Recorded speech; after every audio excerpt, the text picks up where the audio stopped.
Okay, Friday afternoon chat. So last week we did a Q&A sort of thing where I went through the questions in the comments and answered those. That seemed to be, people were pretty positive on that sort of format. So yeah, let's run with that one again, and and we'll see how that goes. So I've opened up the comments, and I'll just start going through some of these ones here in no particular. Well, I might as well just go through it from a time thing. One thing I could do is maybe just answer the comments that are in the Q&A, because there's lots and lots of comments. So anyway, I'll have a bit of a think about that.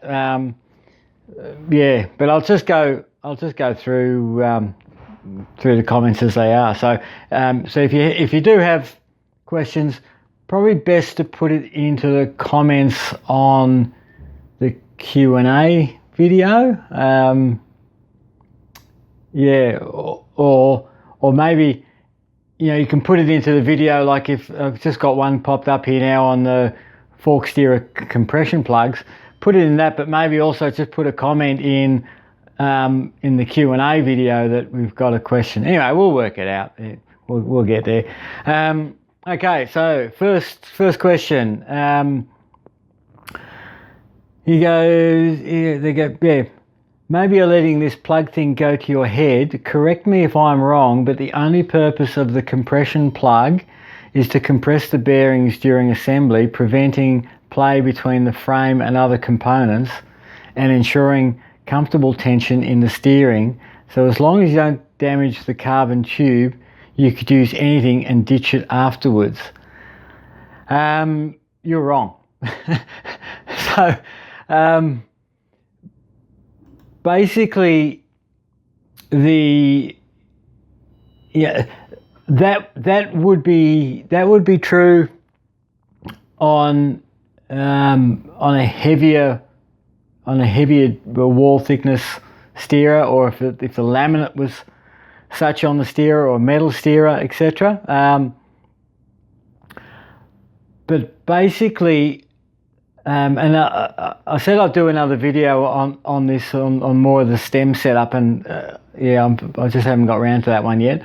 But basically, when they lay up the steerers, they're not able to put much hoop material in there. So hoop is at 90 degrees around the circumference, which will stop that crushing. So with a metal is strong in every direction. Composites are only strong along the orientation of the fibre. So if you don't have fibre in the direction take the load, it's not very strong. So from a bending point of view in a steerer, you want the fibres in the zero direction, which is up and down, and they basically have no hoop strength. So to put to sort of introduce some more strength in different directions, they'll put some plus or minus 45s, but there's very, very little in the 90 orientation, so there's not that much hoop strength. So what that means is that the stem can crush the steerer, and that's what we see a lot of happening. So so with a metal steerer, yes, you don't necessarily need the compression plug to take those loads, and then hence why they use a star nut. And it does depend a little bit on the wall thickness of the steerer and a whole bunch of factors, but we do see a lot of steerers get damaged. So that's that sort of answers that. So what else? He goes on to say, furthermore, during setup, axial hold is as important as radial hold. Reason being the low and inconsistent Young's modulus in carbon fibre. Well, I wouldn't say Young's modulus is low in carbon fibre. There are grades of carbon fibre where the Young's modulus can be, 600 plus gigapascals, so 3 times what steel is. So sure, the resin knocks that back a bit in a composite, but inconsistent, yes, but I wouldn't say it low. And there's lots of variables there, but and then what keeps them in place is the steam bolts. I think to be stem bolts that hold the tube, and I bet it is better to avoid pre-stressing the tube from the inside. Well, that's right, you don't want to stress the part too much from the inside, but you don't want to stress it too much from the outside either. So and then I smell a lot of snake oil lately. Well, yeah, there is a lot of snake oil around, but that's what I'm trying to bust some of those myths and just get to the truth. So anyway, good to be questioned. That's the whole point. You question things and not accept things that everybody says. So yeah, thanks for the question. Now there was one on graphene. The graphene one. There was another link to another graphene video. So look, graphene is in theory incredible. In practice, it's not available in practice really yet. So time will tell. Let's keep moving down. There was a suggestion, because the other week I talked about the adhesive shear strength in PSI, and it was asked, can I quote in metric units as well? Look, I can. I just work in PSI. Working at Boeing, everything was imperial units, and so that's what you sort of get familiar with. So yeah, Google has good conversion stuff for all that. You can just key in PSI and it'll tell you in megapascals what it is.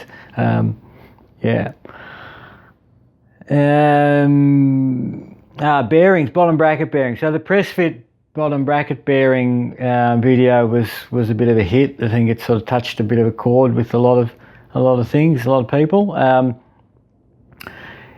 Saying just use an industrial bearing, and the guy gives the part number. That was Nick Black. He gives a part number, and says he has much better success out of those bearings than the specific ones. I tend to agree with that. The ones I use the SKF industrial ones, in hubs and in bottom brackets and etc. wherever I can, and I find they're excellent. They get much better life than the bike specific ones, which typically are poorer quality bearings, which are overpriced. Not always, but often that's the case. So a lot of the comments on the press fit saying, oh, you're sick of press fit, go back to English bottom brackets. So a lot of talk on that. Hydroformed aluminium, are they actually better, or is it more marketing BS? Look, hydroformed aluminium can be good, because you can manipulate wall thicknesses and shapes and things like that. So so I don't think it's just marketing BS. I think it has some application. Having said that, straight round tubes are still really efficient for these structures. So having all this shape just for the sake of it, it can be a little bit that can bring some marketing in. So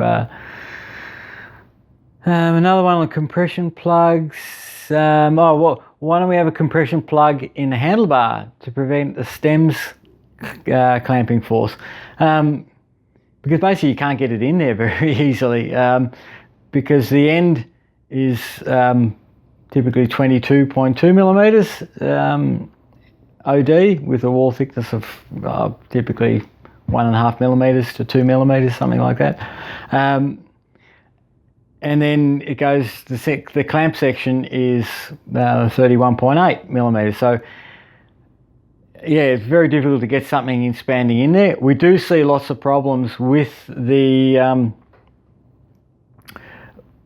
handlebars crushing in the same sort of manner that the steerers do. So we do see that a problem, particularly if you've had a crash or over tightening stems, etc. So same sort of thing happening on the handlebars as what happens on the steerer. More press fit stuff. Here we go. I had a fork failure. It was on a Chinese bike called a Java. I hit the back of a truck,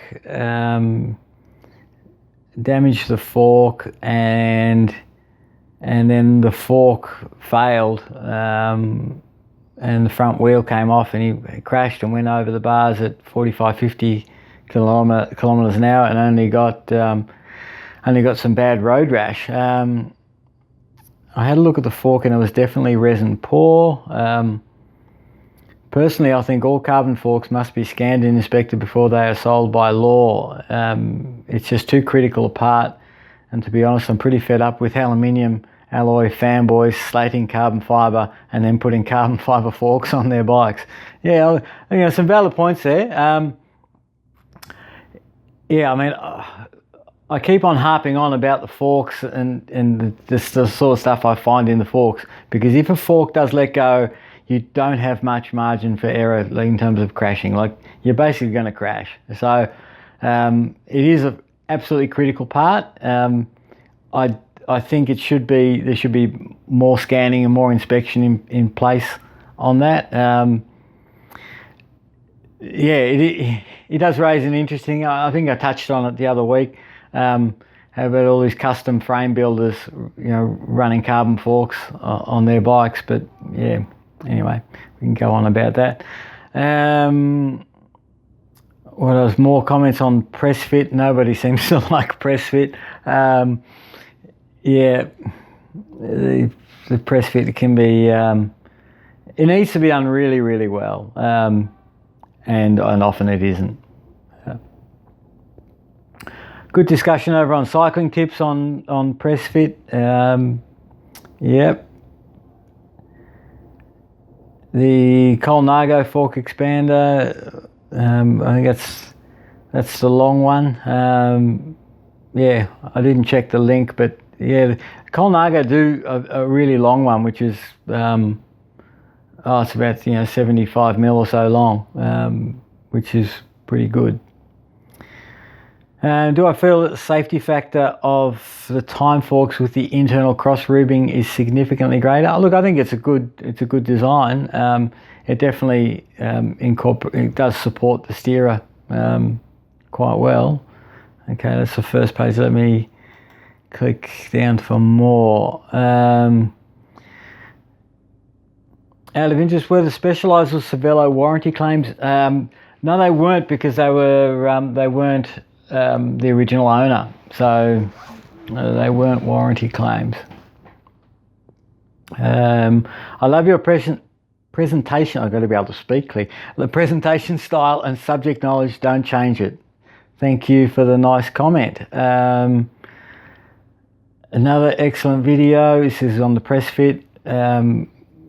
Worked for a Trek dealer when the first Madone came out with their BB90. We saw so many BB issues due to poor tolerance, and the official answer was always less than satisfactory. Just use copious amounts of Loctite 263. Yeah, well, how about you just design the bike properly, and so you don't, the guys on the shop floor actually selling them don't have to do these half-baked fixes on them all the time. I'm curious, in the quagmire of creaking bottom brackets and ill-fitting BBs, all the issues seem to stem from Shimano-based bikes. I disagree with that. The Shimano press fit seems to be the best. I see hardly any problems with the Shimano. I see more with, typically, it's more of a frame thing than the cup. Like, so if the tolerance on the frame isn't right, then it doesn't matter what cup you're going to put into it, it's going to be wrong. So I think I wouldn't agree with the Shimano based. I never hear or mention any of Campagnolo. Well, no, when Campag had their first sort of press-in, their BB30 press-in cups for their system, they were terrible. The step on it that was pressed in the frame was really shallow, and they used to walk around and move and creak and all sorts of stuff. I think Parley got so sick of having problems with it that they manufactured some of their own cups, pressing cups, which had more area. And I had lots of those come in. When was that? Probably 8, 9, 10 years ago.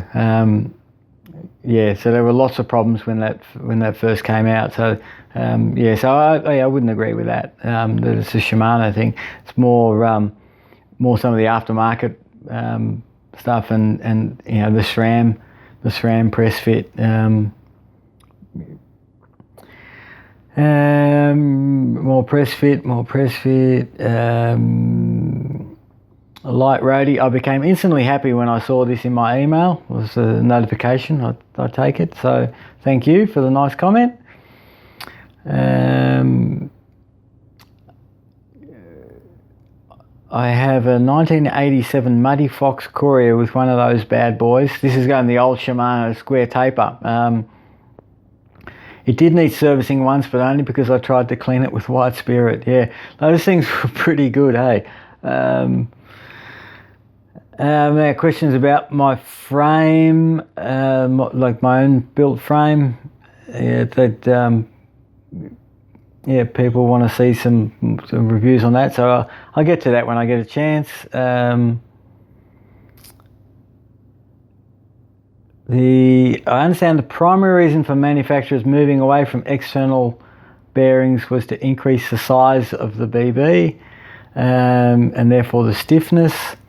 Doing this with the threaded BB would add material and weight, and so they came up with BB30, which seems to be inferior to threaded in every way except that it makes the frame stiffer. As I said before, I touched on, if the BB30 is done properly, then it is lighter, it's stiffer, it's reliable, etc. But the manufacturing tolerances on it make it difficult, in basically a lower precision engineering facility. So what else is this? Is quite a long comment. This is another classic example of the bike industry using technology to upsell bikes to consumers. And I tend to agree with that. I did a presentation at a composites conference a number of years ago and used the press fit bottom brackets as an example of how the design was brought about to make it easier for them to manufacture the bikes, and then the marketing guys could upsell it and say, oh, it's so much better because of this, and this, when in fact, it's not any better, it's actually worse, and that's sort of been proven over time, with all the problems that we've seen.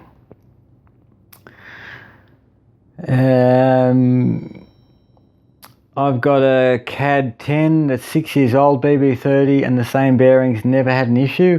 Fantastic. And that,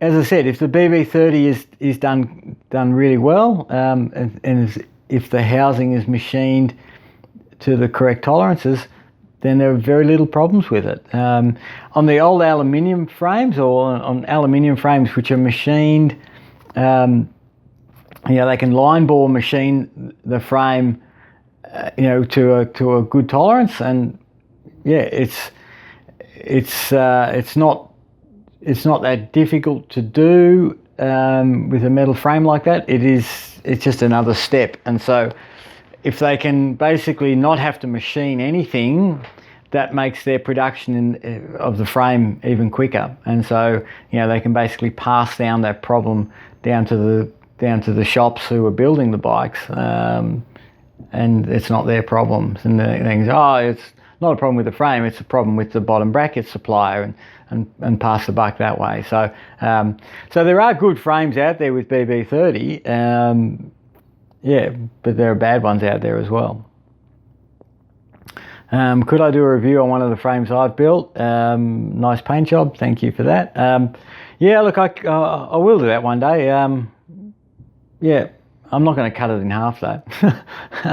They take too long to build. Anyway, with the process that I build them, they're built in such a way that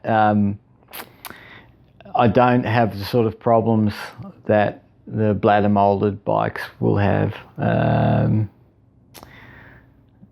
Okay, I believe a possible solution for the press fit is to use the Loctite 7649, the primer, and then Loctite 680. Yeah, so there are some Loctite products. They typically don't mention use with composites, and they also do mention that they can cause problems with thermoplastics.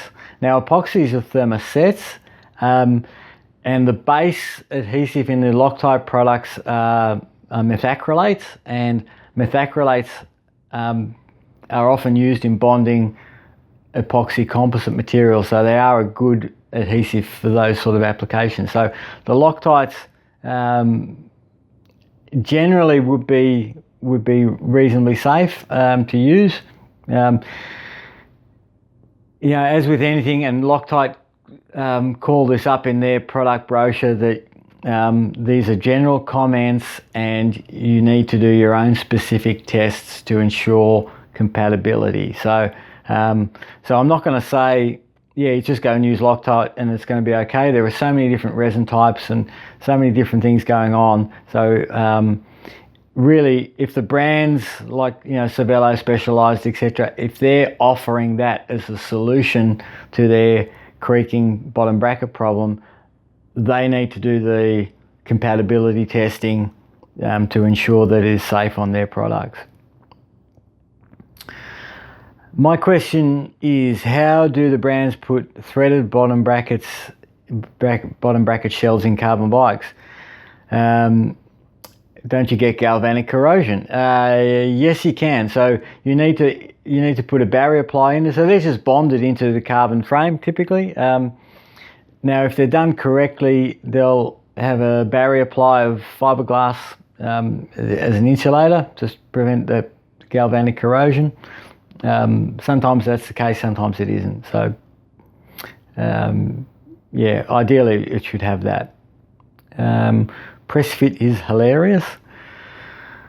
Can you show us your 5-spoke wheel and the frame you built? I don't have a 5-spoke wheel that I built. I built a 4-spoke wheel. Yeah, let's go to the next page. Okay, here we go.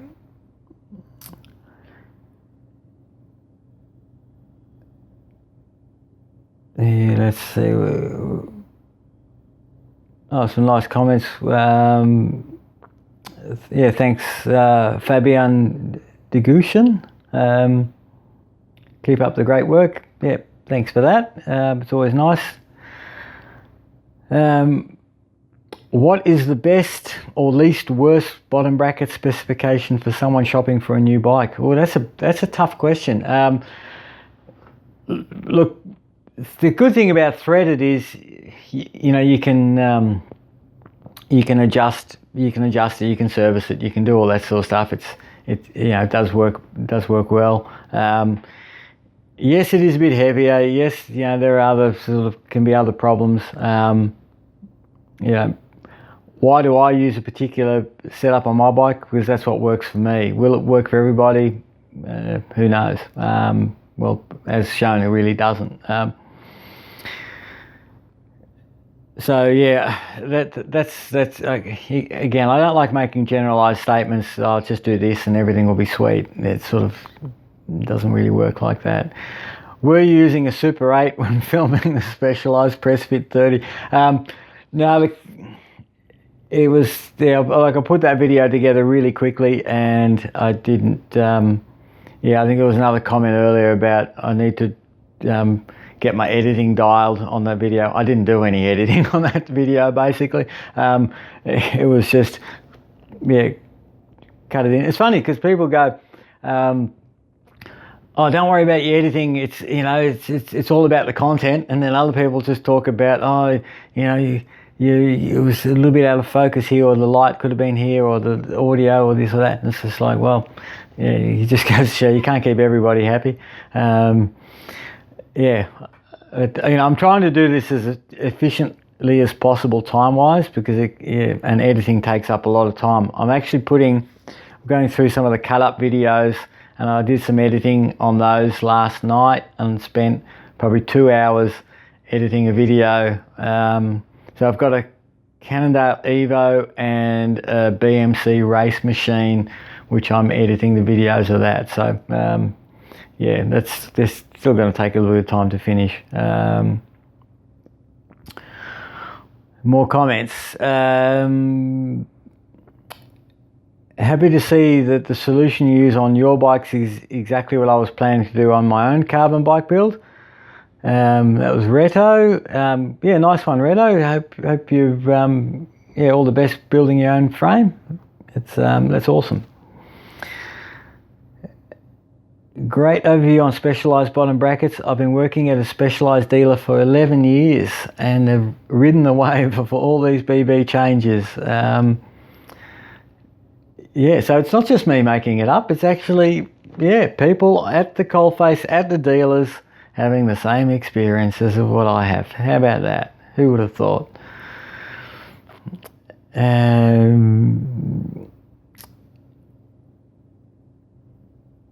Okay, more comments. I've heard you can use Loctite 641. Yeah, we just touched on that. A friend of mine uses one layer of aluminium foil wrapped around as a gasket. Yeah, I mean, it used to be Coke cans, and every mechanic used to keep some Coke cans to use as shims in their toolbox. For once, I'm glad I don't have the money to follow the latest trends in cycling. I stick to the old proven stuff. Yep, don't, you know, the old saying is don't be an early adopter on some of this stuff. Okay, what are your thoughts on uninstalling the press fit cups? Most shops around here just hammer them out. It makes me cringe. Yeah, it's probably not ideal to be getting a hammer anywhere near your carbon bike. I have seen there was a post on Instagram or one of those where a shop was trying to tap out the bottom bracket and using a hammer and a screwdriver, and they got it wrong, and the screwdriver punched a hole through the side of the frame. So obviously that's less than ideal, but you shouldn't really be wielding hammers at your carbon bike. You know, you should be using a press or, you know, something like that. So try and avoid using hammers. All right, I had a bit of a technical problem, and I was talking and it, but it wasn't actually recording. My video, my memory card was full, and so yeah. Anyway, so I'll just do an ending now. Like, I've spoken for long enough. We'll try and limit the length of these things. I mean, I could just talk for hours and hours. So we'll leave it at that. And you know, like, we've had a lot of rain here today. More rain forecast over the weekend. Tour of Bright has been cancelled. If you follow that. So hopefully I'll be able to get out on the bike at some point during the weekend. But yeah, otherwise I might have to jump on the trainer and just turn the legs over on that. Yeah, so, which is, yeah, I mean, the trainer, that's a whole nother thing again. Well, talking about trainers. All right, well, it's around 6 o'clock in the evening here in Melbourne, and we'll wrap it up there. Let me know what you think about this format. Yeah, I think I can probably tend to talk too much. Maybe I'll limit the questions. If we have some sort of way of yeah, organising the questions or something like that. Anyway, I'll let you guys go, and yeah, we can work that out as we go. Thanks for all the support so far. Subscribers just keeps on increasing. Yeah, I really appreciate the support. Thank you, and we'll see you again next time. I'll do a tech video on Tuesday most likely again. It seems to be Tuesday and Friday. That's probably manageable at the moment, and yeah, have a good weekend. See ya.